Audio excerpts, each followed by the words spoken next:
We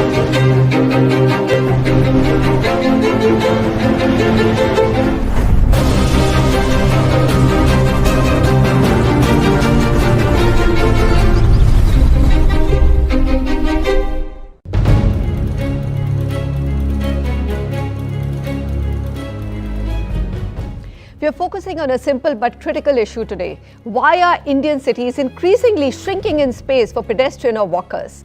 And it's happening all around us. Now, people, including young children, are risking their lives trying to jostle for a simple walk from school or from a station, even bus stands. The visuals you're seeing out of Mumbai outside Dadar station and around Worli's BMC school, which is a government school. The walkers, including school children, have no option but to use the road as the footpaths have gone entirely missing or have been gobbled up by shops and hawkers. I decided to walk from my home in South Delhi to the closest metro station in horse cars and found an apology of a footpath all dug up or at least broken in parts, taken over by two-wheelers for parking or even expanded shops. One needs to really cross a busy road to walk towards the Hoskars metro station. And guess what? Pedestrians are expected to take a foot-over bridge to make this crossing. When we went there, we found the lift shuttered and the foot-over bridge abandoned. No one uses it. Instead, people dodge fast-moving traffic to get to the other side. Now, should we not be asking the authorities who built this monstrous steel structure, why are people who are using their two good feet and adding to no air pollution, in fact, making the city sustainable, why are they expected to work the hardest? Why should they have to climb 4 flights of stairs to make a simple crossing? Only because cars, buses and two-wheelers need to keep moving freely. Now, I'm going to read out some statistics which I did not actually find surprising at all. This is India's alarming pedestrian safety crisis. Data released by the Ministry of Road Transport and Highways says over 29,000 pedestrians were killed in accidents in 2021. These are road accidents. The number of walkers or pedestrians killed in road accidents rose to 32,800 plus in 2022, which is a 13% increase year on year. According to the Bosch Limited report, India's pedestrian fatalities in 2021 exceeded that of European Union and Japan combined. Nearly 99% of Indian pedestrians, I might as well say 100%, are at a risk of road injuries, says the same report. So what should we be doing? This is the only country where we actually have pedestrians stopping for vehicles. Let me bring in my panel here and ask them some important questions. Anumita Roychowdhury, Executive Director, Center for Science and Environment, New Delhi, is with us. We also have with us Anupam Yog. He is a managing partner of XDG Laboratories, Singapore, or XDG Labs, pardon me. Mr Vivek Pai, Director, Sustainancy Consultants Pvt Ltd, is also with us. Thank you so much for joining me, Anumita. If I look at just Delhi and you saw the visuals, 40% plus of all road accident deaths in Delhi were of pedestrians. It's an extremely high number. And, if I go back into the history of city planning in India, there's been a clear shift in the 1960s. All your comprehensive traffic and transport studies have now started prioritizing motorized transport. Am I correct in this understanding? Absolutely, Manisha.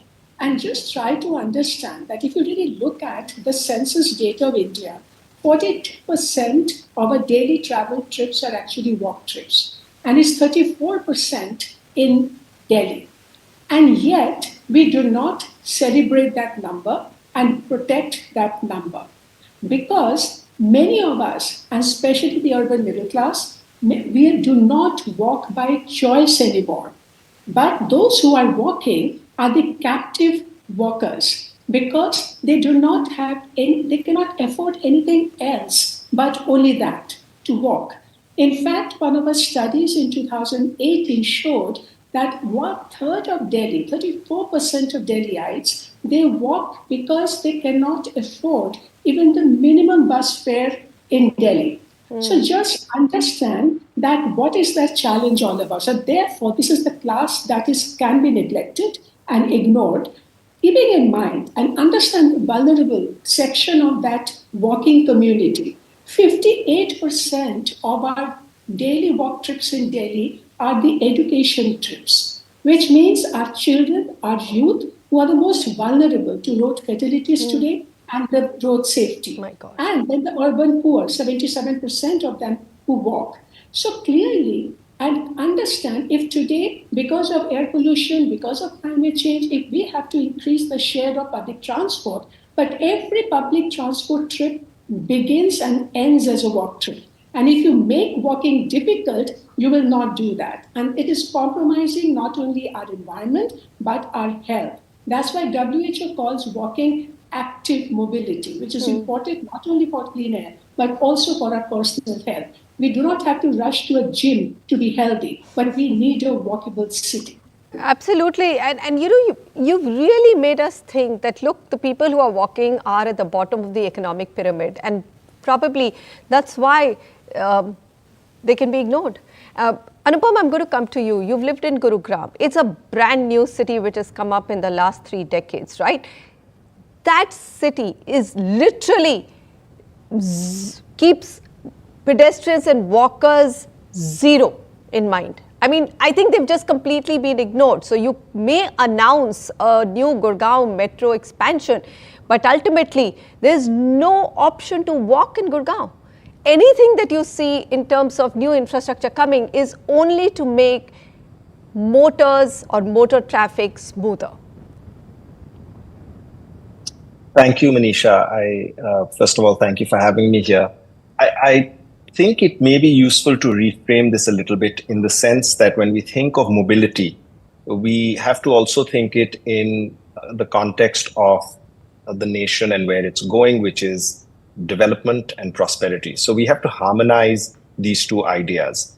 And when I think we start looking at one segment of the population alone, we may be challenged to find holistic solutions. So I have absolutely no disagreement with anything that's been projected, but I just think we have to make mobility far more attractive as a system. Ultimately, we are moving a lot more than we were moving 10 years ago, 20 years ago, 30 years ago. There are many more people moving, and I think that's a good thing. So one, we need to celebrate that we have a lot more prosperity, and that involves everyone from the top to the bottom of the pyramid, as you had called it. And I think the second thing is we've got to think of transport in terms of access and connectivity.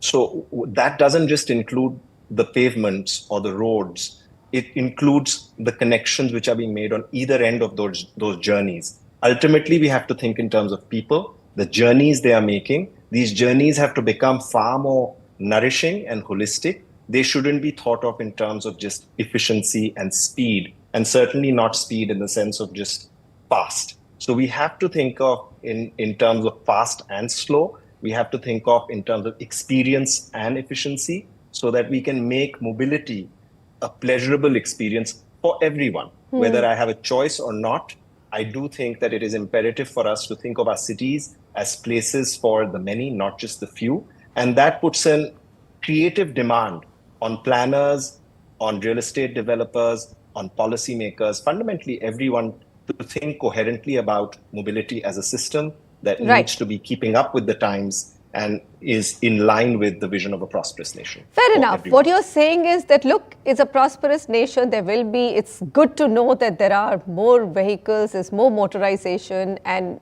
everybody is rising with the rising boat. So look at mobility and make it comfortable for everyone. Vivek, but am I not correct in my understanding that somehow planners seem to have missed the pedestrians? I think with rising prosperity, the number of vehicles which are being bought, whether you look at the mass or rapid transportation systems or infrastructure like Mumbai Trans Harbour Link, for example, that also has this big criticism that, it's encouraging private car usage more and more rather than really public bus usage. Just give me a sense of where you stand on this matter, that we are somehow ignoring footpaths, something as simple as footpaths. They are broken as a system and they need urgent attention. Absolutely. In fact, while the other speakers was talking about this, I was really thinking about equitable road space usage, right? I mean, there's something called as equitable distribution of road space. And, in a place like Mumbai, where I belong to, around 50 to 60% of people walk every day. Whereas the road space and the lack of it, it's like, almost maybe 10% or 5% is left for the footpath, and that too is not continuous. With most of these streets that we go to, we have a lot of obstructions, by which the footpath stops somewhere, or either it's broken, so the person is walking on the roadway. And with these large infrastructure projects, definitely there is some part of it where these could be, pedestrianized, but they are not being. So MTHL is a classic example. And uh, I mean, definitely, there are people who are from the lower incomes who really, they would, be forced to walk, and that's a large component of our cities. And on the other hand, there are people who are very much health conscious who would also love to walk. So, but because of lack of ice on the street, or the issues with the footpaths, or where we don't have footpaths, or a lot of encroachments that have happened, shops encroach the footpaths, or a lot of things happen like this. And especially in the new projects where, like a metro, which is actually going to be used by a lot of pedestrians, we don't seem to have a multimodal integration. And one of the things that we talk about a lot is choice, that whether I want to walk or not is my choice. It doesn't have to be whether I can afford to or not afford to. So that's a different thing altogether. But we need to give a choice to our people, our citizens, that if they want to, they should be able to walk. They should be able to. All right, Vivek, I'll come back to you. Anumita, there has been, a lot of it, or a lot of the planning which is happening in Indian cities is coming from the Ministry of Housing and Urbanization, Urban Affairs. In 2020, the ministry came out with this directive that, every city must choose certain markets and pedestrianize them. We saw Chandni Chowk, we saw T Nagar in Chennai. All of those things are happening. But my question is that it is so tiny as a microcosm, which we are making pedestrian. What would you like to see at the policy level? Absolutely. So, see, it is quite interesting that over the last few years, we have actually seen policies taking shape which are pretty progressive, and actually giving the policy mandate that how cities need to implement their walking, cycling infrastructure, improve accessibility, and so forth. And yet, when we see the real change on ground, it is too little and too spread out. It doesn't kind of add up to make an impact. So clearly what we are finding here is that even though there are policies, but we are not tying up the state level and central level funding adequately with the overall infrastructure development. So whenever the road building happens, it is only for the carriageway. You really do not mandate that a pedestrian friendly street design needs to be adopted. But even there, some changes have happened. Like if you take the metro policy of the Mohua at the ministry, they have actually now said that the all new metro projects, they'll have to implement walking cycling infrastructure around, I think, 500 meters around the metro station, around that kind of a radius. Now, how much of that is getting implemented? That's what we really need to see. But the question is that it is not about just making one pedestrian way, one cycle track. It has to be about network. We do not walk along the arterial road forever. That can be recreation, cycling, or walking. But we need, at a neighborhood scale, very walkable network. Now, if you look, Delhi actually has come up with a draft walkability policy. And it said that about 40% of the road length in Delhi has no footpaths. Now, the policy is actually saying identify area-wide network and then develop. Some work has happened, but it is still very corridor-based. It is not network-based. It doesn't help us to access. So therefore, the question is, like in Delhi, just give it the opportunity that we have, despite all the doomsday that we are talking about. The metro, after the entire metro is implemented, it is said that about 60% of the Delhiites will be within 15 minutes of the walking distance from a metro station. Absolutely. Just understand the power of that change. Now, we have to therefore transform our neighborhood But then we are making gated communities. You put walls all around and you cannot have the direct access to the metro station. So it doesn't work that way. So it is not just about road design. Yes, that has to change, but also overall urban design and therefore the transit-oriented development policy of the Has to Ministry change. of is very important. But what I'm glad to hear is that at least on paper, this conversation has started. 500 meters, I'll be at my home. I'll never have to take from a metro. I just simply will not have to take either an auto or a car to reach a metro station. Stay with us. There are global examples where they don't have to, jostle or juxtapose between development. Should we have roads or should we have pedestrian footpaths? Should we have cycling spaces? There are cities which have done it all. We're going to come back and talk about them and find out what can we borrow. What are some of the global best practices? Stay with us.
According to the research published by IIT Delhi, India has 45 million daily pedestrians or walkers, which is a far higher number than those who use some mode of transport. Yet, when you look at India's top cities, a majority of new infrastructure seems to be prioritizing motorization.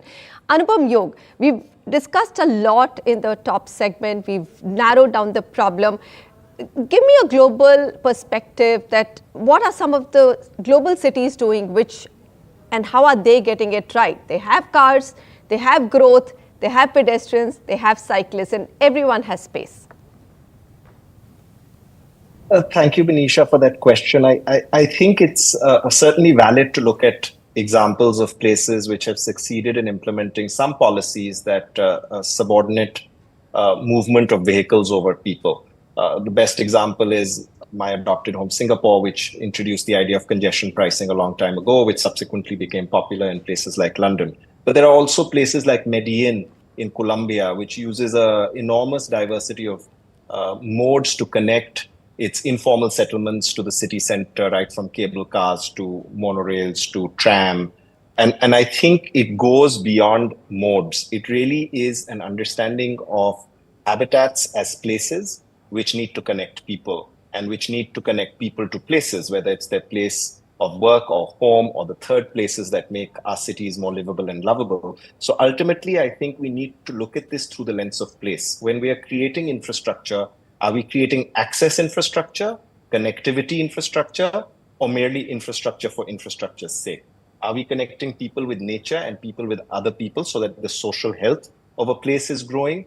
Or are we simply saying, yes, we can get to place A to place B in X minutes? So I think the metrics need to be both qualitative and quantitative. And the best examples of cities which continue to produce strong mobility outcomes are the ones that pivot as well. So when you look at London, it quadrupled its cycling infrastructure during the time the pandemic was happening. So it's over the last few years quadrupled its cycling infrastructure. When you look at places like Manhattan in New York, which actually has gone all pedestrian in certain places, and it's an expanding idea. We are finding that what we call global cities are actually doing things which ironically some of our cities have done in the past. So when I look at a city like Jaipur, by the way, the old world city, it actually was the perfectly planned 5-minute city. So when I look at global examples, I would like us to caution that as we look outside, let's look in within, because we have some amazing global examples sitting right in our backyards, The Jaisalmer fort, living fort, it's a 1100-year-old fort, by the way, is a fantastic laboratory. Now, again, we have to caution ourselves to not make this too simplistic. It is a complex problem, but ultimately, I suspect we will be better off if we start shifting the narrative around problem solving to solution finding, because a lot of people have already found the solution. And so I think it's a bit of both. Or solution implementing, I would say. I think the solutions are well known. We have exemplary architects, town planners, and think tanks. It's just the implementation which remains a challenge. Vivek Pai, Anupam Yog spoke about 5-minute cities, right? And the entire global debate is 15-minute walkable cities, right? In India, I think we are so densely packed. We literally do have that option to create those microcosms, isn't it? We do, in fact. And if you look at it, the one factor that affects us heavily is the weather. So for us, sometimes it gets tiring or it gets humid sometimes. So people tend to avoid during some times of the day. But then, as Anupam said, I think it is the facilities are there, the city is there, and the way the metro lines are coming up, we actually have this whole multimodal integration thing where pedestrianization is a huge part of it. So I think the facilities are there. We just need to kind of, incentivize it. So we need things like drinking water, we need street furnitures, we need shading, so that, people can actually sit and walk and, they can, when they get tired, they can drink water, kids can play, there's a lot of things that can happen, especially around school areas, metro to school or, home to school. Those kind of areas can be, strictly designed as with good urban design, with good shading and good facilities, so that more and more people start using it. If you disincentivize, motorized vehicles in certain areas, you can obviously directly incentivize, pedestrianization and cycling. And ultimately, that's where I think we have to go as a city and as a country. Well, I mean, wonderful thoughts. And I think we'll have to wrap out there. Anumita Roychowdhury, Vivek Pai and Anupam Yog, thank you very much. I know this is a much deeper, longer discussion, but it's an important conversation. And we've touched upon most of the important points. And it's important to remember that, half of India is going to be living in urban centers by 2050. So it's healthier to walk, it's more sustainable to walk. So if we can make it safer to walk, we would have truly achieved let's say, healthy urbanization that we all need. Thank you so much for watching and goodbye.